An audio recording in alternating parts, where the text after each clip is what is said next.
I tread lightly with this take because this is not me saying dark horse is the key phrasing here. Dark horse and when you say dark horse, um, for me, it really means that if this team is looking at their best based on what they have and hits their stride, they could compete with any of the top teams when the time comes, and give them some issues when it comes playoff time. Um, and it also means that I could see them upsetting, one of the top teams in a playoff setting. I could see it happening with a healthy Kamilla, with a healthy Angel, with Ariel Atkins, with Hailey Van Lith, who I've said I think will be a contributor and help them right away.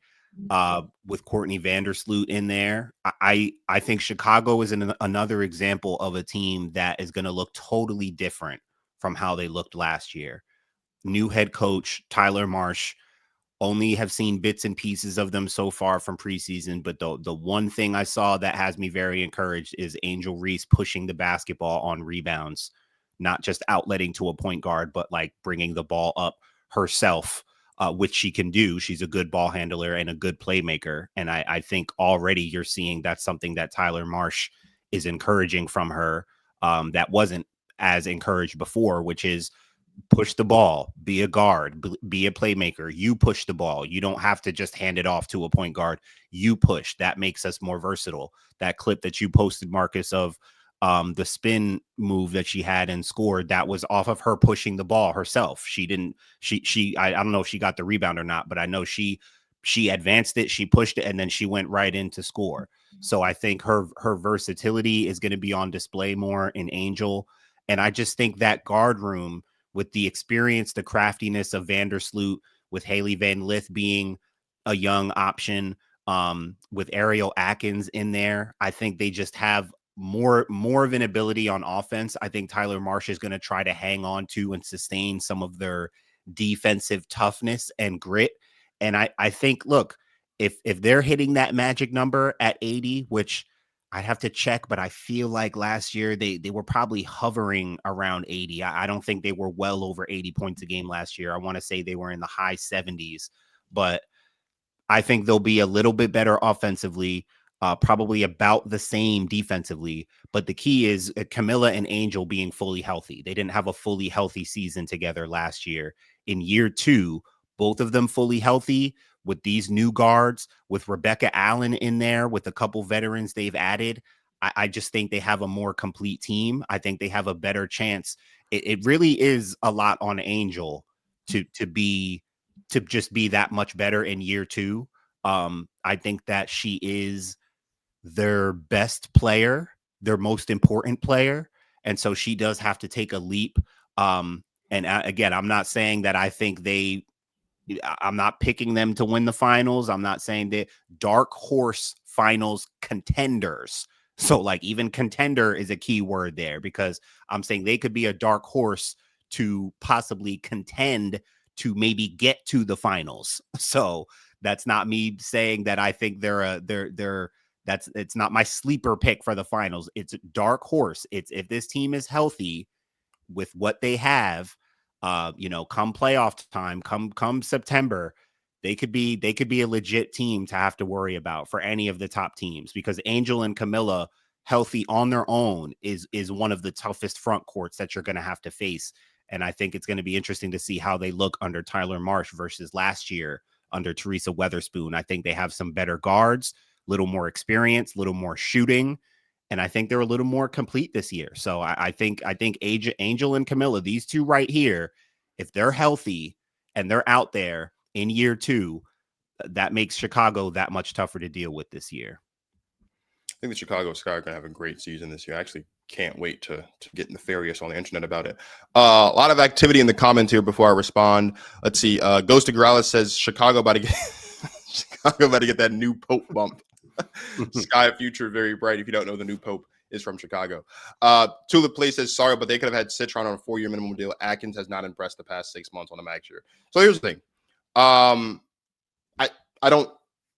I think when it comes to a situation like this, right? I think the Chicago Sky wanted to capitalize on whatever development and whatever bump Tyler Marsh could give to Kamilla Cardoso and to Angel Reese. And I think because of that, as an organization, you have to decide, would I rather have a rookie at the 2 guard in Sonia Citron, who is good and talented? I'm very excited that she's here in Washington, don't get me wrong. But would I rather have her there on a team that could potentially be a playoff team, maybe a dark horse final contender, as Martin has so eloquently explained?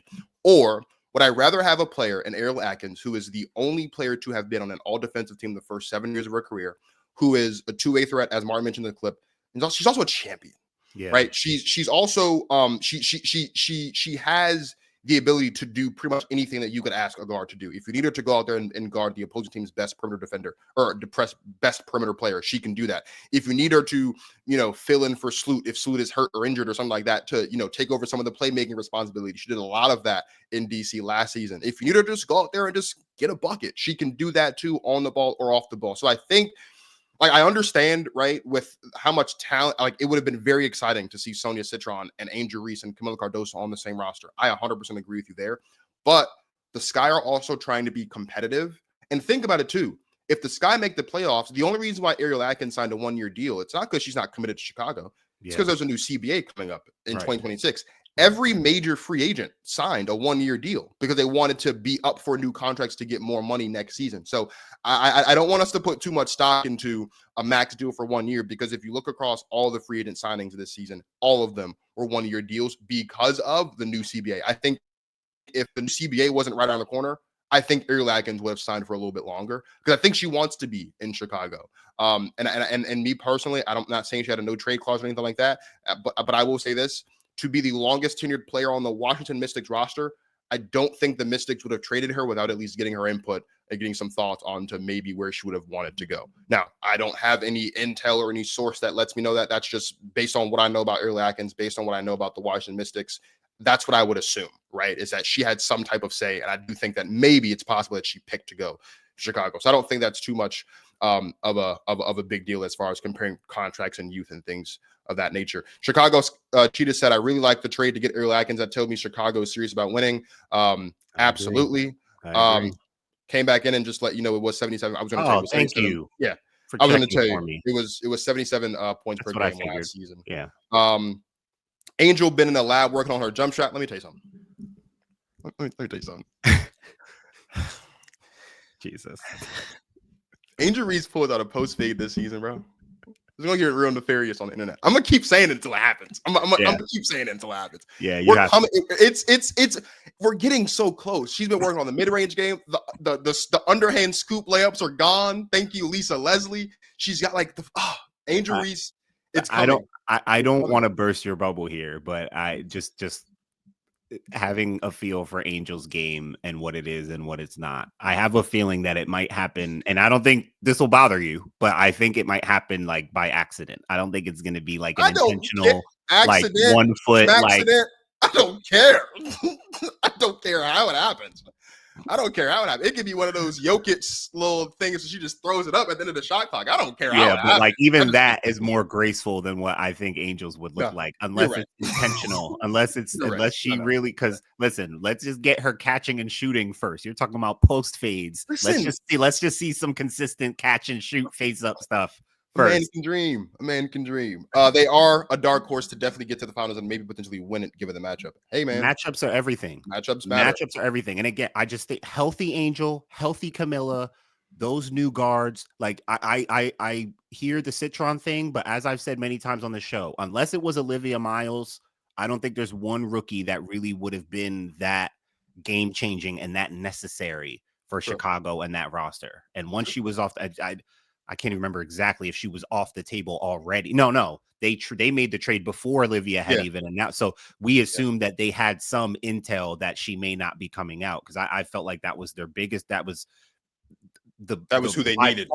Who they needed out of that draft. Not that anyone else couldn't have helped them. Sonia Citron would have been lovely, but you got Hailey Van Lith, and not to say she's Sonia Citron or whatever, but you got a good rookie. They traded down. They still, drafted number 10 or whatever it was, and still got a good player, a good rookie. And then they also added a veteran champion two-way player, Ariel Atkins. So I think they did really well. And they did make a move, like someone said, that prioritizes more winning now and this season. I think they have a way more competitive team than what they had last year. Yeah. Last comment before we move on to the last two takes. It says, are folks saying that Citron is a bigger offensive weapon than Hailey Van Lith? I don't understand that. The college stats don't back it up. Well, that's interesting. I just said that too. It's like, I mean, I think what Hailey Van Lith does as a more of a point guard, little more of a play, like Sonia Citron, more of a true shooting guard who, can make plays. But I think you're looking at her more as a shooting guard who, again, could fit well with Chicago. I think what Hailey Van Lith brings to the table really does help Chicago as another playmaker, pick and roll point guard. How we saw her operate at TCU. I think that's very much what Chicago could use right now, just as much as what they could use from a Sonia Citron.